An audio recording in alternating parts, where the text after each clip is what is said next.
Anti-corruption watchdog Jamaica Accountability Meetup Portal says the probe into the transfer of millions of dollars by the Education Ministry to the Joint Committee for Tertiary Education JCTE should go beyond those named in the Auditor General's report. Anthony Lugg has the details. Where is the $124 million transferred to the JCTE? A question Jamaicans have been asking since the Auditor General's report was tabled in Parliament. The damning report has resulted in Acting Permanent Secretary in the Ministry, Dr. Grace McLean, being sent on leave and an investigation launched. It's early days yet, but Executive Director of Jamaica Accountability Meetup Portal, Jeanette Calder, says the investigations must dig deep.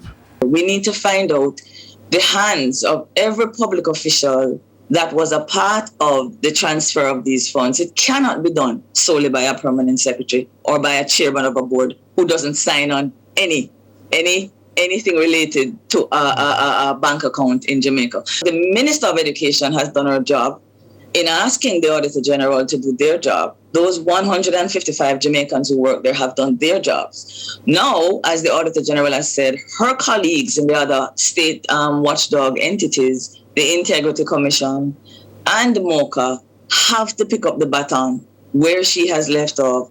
But there's no telling how long the investigation will take and whether persons will be held accountable. While the country awaits the outcome, calls for the ministry to take action in the interim. We have administrative sanctions that we can take without a court as to whether or not these public officials have simply broken the rules, broken the policies, broken the protocols of government, dismiss them, sanction them in whatever means that's available in the legislation and in the policy. We can do that now, and we can wait on the courts to tell us whether or not people go to jail or are fined or are determined innocent later.